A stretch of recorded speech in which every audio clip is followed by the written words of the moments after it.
It's hashtag Wine Wednesday. Woo! Yeah, we're excited. I know that I didn't post the wines we were tasting. I don't know if it was early enough in advance for a lot of you, but if not, you can always go to my YouTube channel and you can watch these videos later after you have found and purchased the wine. Tonight we're tasting, as always, two wines. The first one is a 2018 Chateau Montet White Bordeaux, and then we'll be tasting a 2015 Ghost Pines Cabernet Sauvignon from California. So, I know over the past few weeks we've been talking a lot about how to properly do a tasting with wine. We first talked about the look of wine. Last week was about the smell. This week is about the taste. So, hence, cheese board.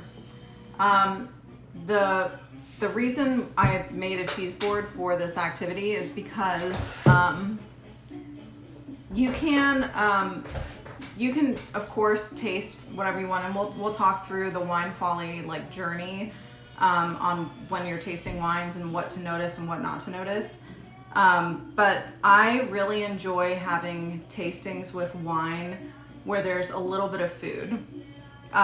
Food is such a great accompaniment to wine, and whenever you're tasting wine, especially for the first time, it's nice to have especially with cheese boards, it's really nice because you can just grab some meat, grab a little cheese, grab some veggies or something sweet, and you can play around with the taste and see how the wine changes taste-wise as you eat different items.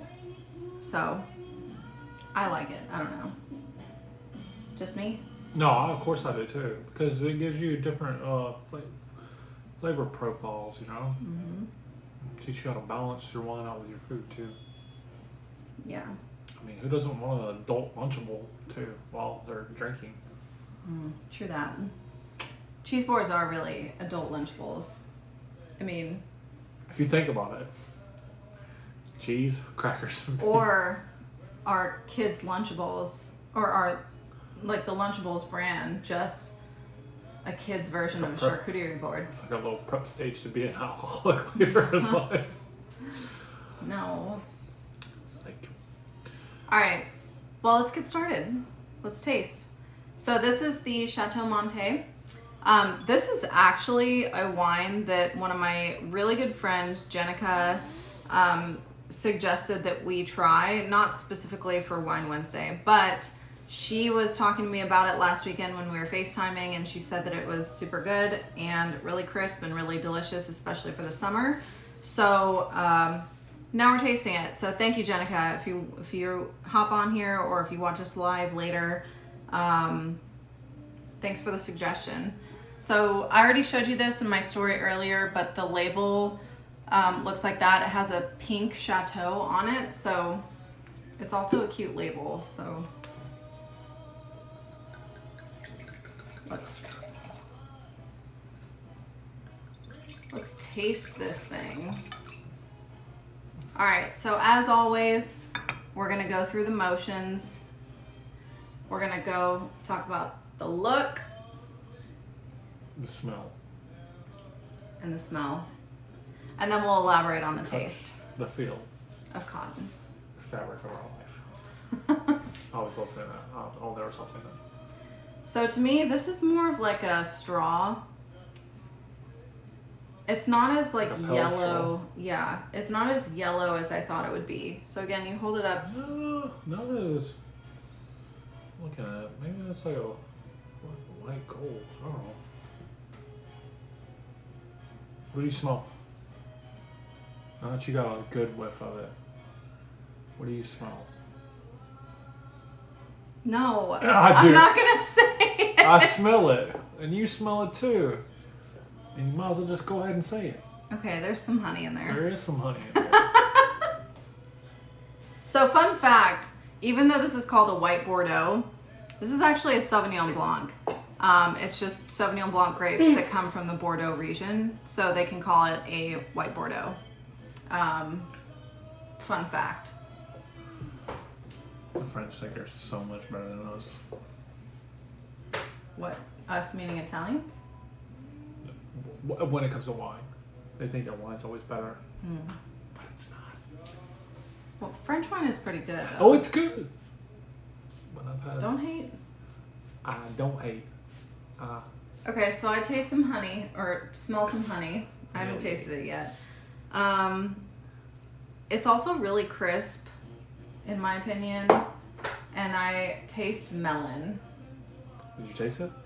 Or smell melon. I keep saying taste. We 'Cause haven't we're on the tasted it table. yet. So, All get a right. good smell.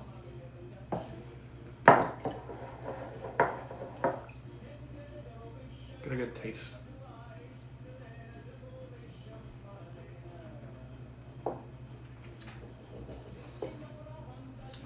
I do taste honey. There's like a honey finish to it, but it's really crisp. And I don't think it's really crisp. I think it's crisp. I don't know. When opinions differ, When I'm right and she's wrong is what. That's how I like to say it.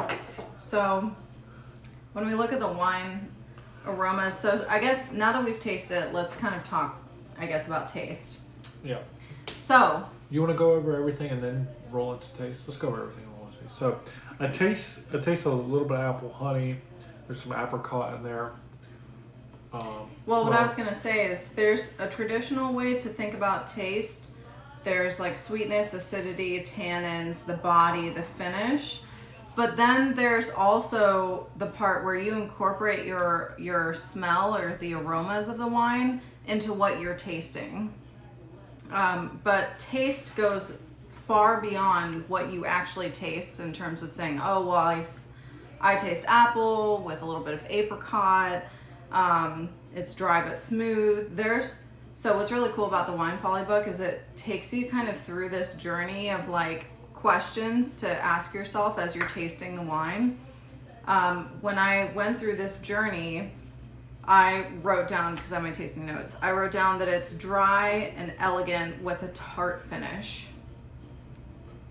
But I do taste apple, apricot, and I wrote dry but smooth. So, the structure of it should go like this. You should try and go sweetness first, acidity, tannins, alcohol, and then body. And then from body, you kind of explain the finish of it. You know, the sweetness of this wine. I don't feel like it's super sweet. I feel like it's. Yeah, it's not sweet. I wouldn't say it's sweet. Acidity, I think it's in a scale to like 1 to 10, I would say 5. Yeah. 4 to 5 on that. Medium. Yeah. Tannins, I think it's about medium 2 with tannins. What do you think? I don't know. It's not very well. So let's talk about tannins for a second. Time out.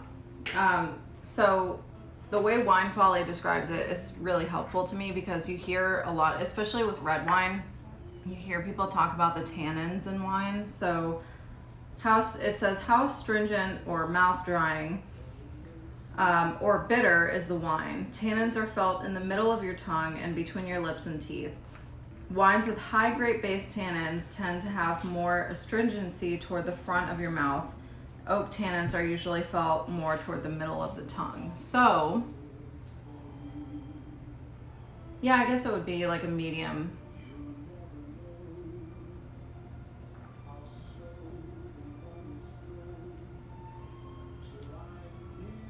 Medium to high. Okay. That's what I taste. Anyway.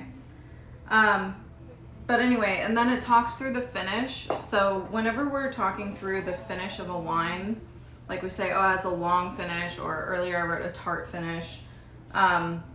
there's some guiding things here, some guiding, I guess, adjectives here. Is it tart? Is it bitter? Is it salty, sweet, or smoky? As examples. And then there's the finish length. So if, it describes it as 3 different lengths: short, medium, and long. The short one is like 4 seconds. So whenever you taste a wine, like how long does it sit on your tongue, even after you've swallowed the wine? Complexity. Yeah. And then, is the wine simple or complex? If it's simple, it has only like 2, maybe 3 different flavors. If it's complex, it has more like 5. Flavors, Yeah. and then the layers. Like the more you drink it, does it open up? Can you taste different things? Yeah. I would say that this wine is more simple, Yes. but it's also only 1 grape, and Sauvignon Blanc is pretty consistent. See. It's good. I like it. It's pretty good, yeah. I would, honestly, this is a great cheese board wine. Speaking of cheese board. Yeah, I know. We should taste some different stuff with it. So, A little salami, pepper salami. cheese board, I would eat it with, or drink it with light appetizers or moule frite, which is mussels and fries. What do you think? Is it good with the salami? Yes. Pulls down some of that acidity. I'm gonna take some of the prosciutto. It's a big I'm gonna take some of the big stinky cheese. What cheese is this again? Hold on.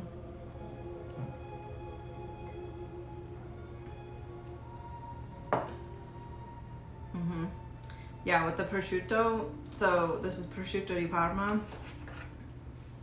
It takes out a lot of the tannins and acidity because of the salt in the prosciutto. This cheese, I'm gonna be totally honest, I don't remember the name of it, which kind of sucks because I really wanted to tell you guys about it. I thought you found it earlier. No, that's this one, the hard one. Oh. So, That's just one of those. That was awesome. it's so good though. It this smells cheese. I'm gonna find it and Yeah, but I'm gonna. let's see.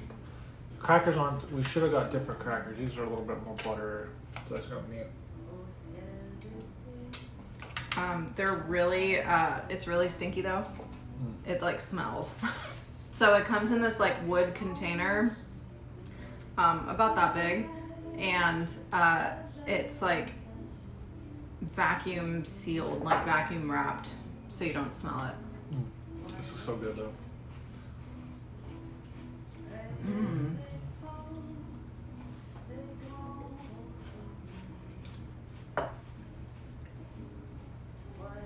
It's really good cheese. The cheese with the wine is perfect, and I don't know if it's because they're both from France. Well, these crackers are good, but they're buttery. It's a little too much. That's why I like the other ones because it allows you. It takes too much of the flavor. Yeah. Okay. Next. All right. Let's move on then. All right.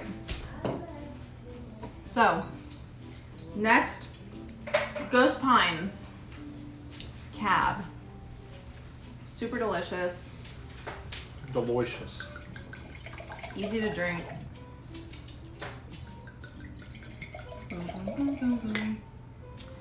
All right, let's show you the label. It literally has like pines that look kind of ghosty. Scary. Super scary. Yeah, I'm gonna be honest. I just kind of grabbed this one at Target because I was like, I want to try something that's really easily accessible to everybody. And I saw this, and it had a good description and had good ratings online. So What was the price point? it was about $23 or $24. That's at Target though. You could probably get it cheaper somewhere else. Yeah, probably 14 or 15 somewhere else. I don't know if it goes that low. But yeah. Okay, so let's talk about the look. The feel? All right, so it's a deep ruby to me. It's really dark. Well, it's it's 92% cab. It's 4% Merlot, 2% Petit Syrah, and 2% Cab Franc. So it does have a lot of structure in there to bring out that nice, beautiful color in there, especially that Petit Syrah, Merlot. I mean, it's just all really good wines in there. When I first smell it, this one to me gives off like a sweet smell, which I'm always scared. As soon as I smell sweet, I always get super nervous. I don't smell sweet. And I know we have different taste buds, but I don't smell sweet. I smell black currants.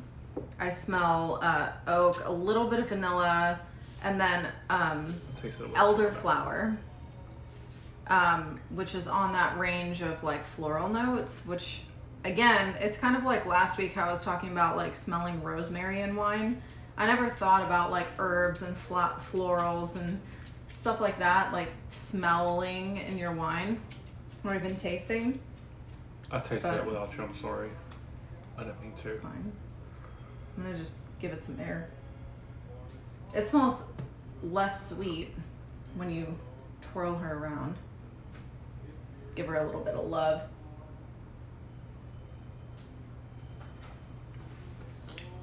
What do you taste there, buddy? A little bit of dark cherry, red fruits. You said bell pepper, and now all I can taste is bell pepper.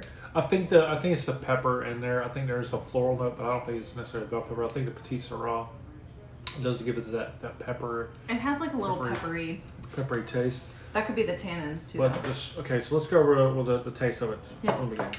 So the sweetness to me, I would say it's like a 3. Like out of scale of 10, like a 3.5, almost a 4. Even if you want to round up. Mm-hmm. Hashtag math.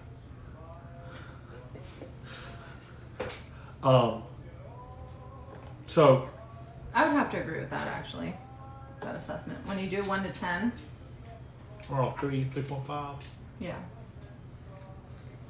How tart is it? It's The pretty acidity, I think the acidity Try is with like the a tomato. another medium.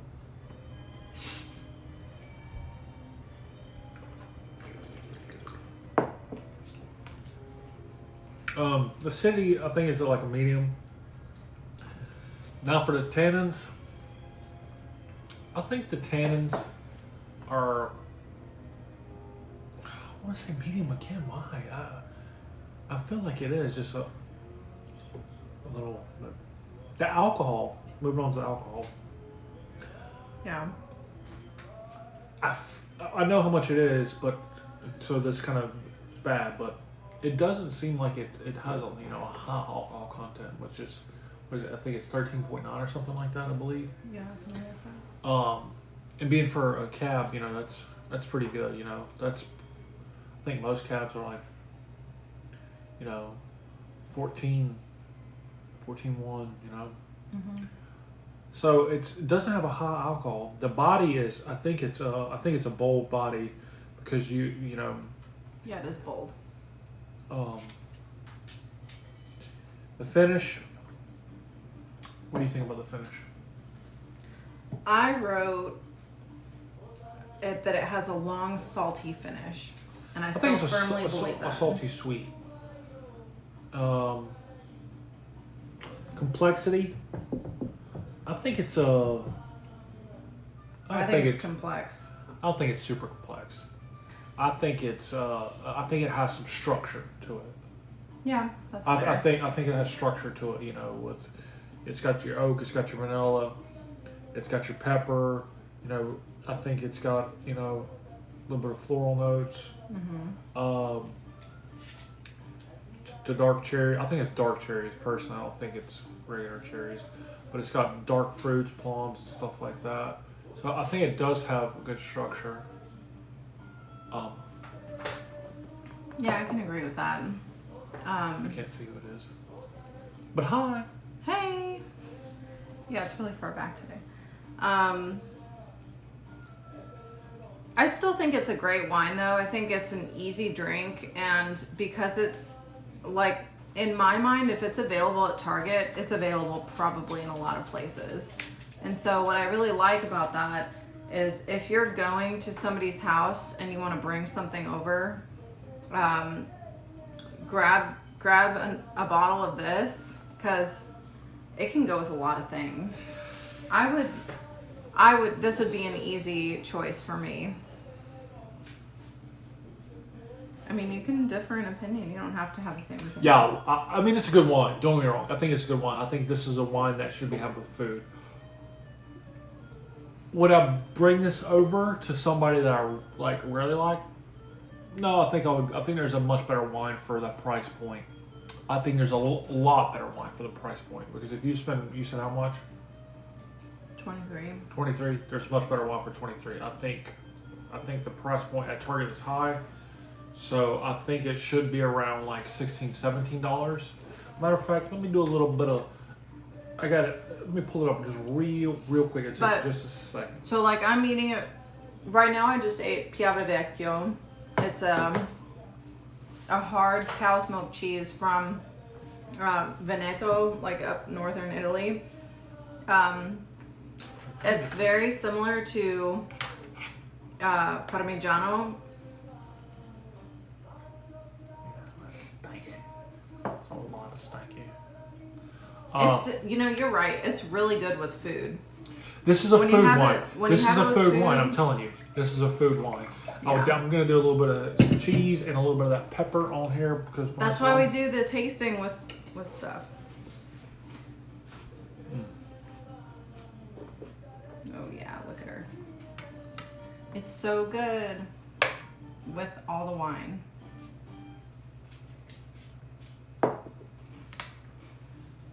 That was really good stuff.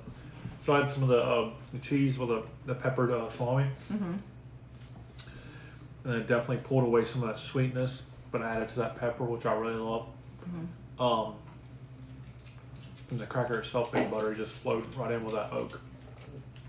The average price for this wine is $17 to $18, and I still think I think it's worth even spending another $1 or $2 to get a $20 bottle, because it is a good wine. I just think that for the price point, you can have better wines, personally. So but have it. Yeah, try it. Try it because you need to learn. Let us know what you think. Because it's definitely worth at least a buy. I would have it again if that basically. Mm-hmm. Yeah. No, it's good. But I just had it with some of this stinky French cheese. That's what I'm going to call it now. No offense. Yeah, sorry. I don't mean any offense by that. It's good. It's great. It's one of my cheese. favorite cheeses ever. Which one was that one Olivier got? It was super smelly. It's this one. Super. That one? Mm-hmm. That was this one that stunk up the whole fridge? No, that was not the same one. He got one that was way worse. It was fantastic. Yeah, the stinkier the better in our family. I'm telling you, this cheese was so good. But I just had some, on a cracker with some fig jam, and the sweet really counterbalanced like the funk of that cheese, and then mixed with the wine, it was awesome. But Uptown funk it up. Mm-hmm. Liz, come here. You want to be part of the Instagram video really quick? Say hi. Oh, French. Because you're a turd. You got to be a part of things, but you can't come up here because there's food on the table. And we don't. All right. So what would you eat with this? We didn't talk about pairings. What would I eat with this? We said better with food, but what would you eat specifically? Course lamb. I think lamb can go with any red wine. I'm a huge lamb chops. I just think honestly it can. You know what I really want to say? A Ruth's Chris steak. Like a lemon pepper chicken. Yeah. Add a little bit of more acidity, cut through some of that sweetness for me personally. Mm-hmm. Have her Hopping and popping. Yeah, that sounds good. I know. Because I have good taste. I picked you. Oh, Ooh. thank you. Wow. All right, guys. Well, we're going to enjoy more of this wine and cheese. I was supposed to make dinner, but now I don't know. Maybe not. Might put this away for tomorrow. But thank you as always for supporting us and watching our stuff. It's been a great #Wine Wednesday, and we'll see you next week. Say bye. Oh, okay. He's eating. Yo, He's look at this cheese. full on eating. All right, bye, y'all.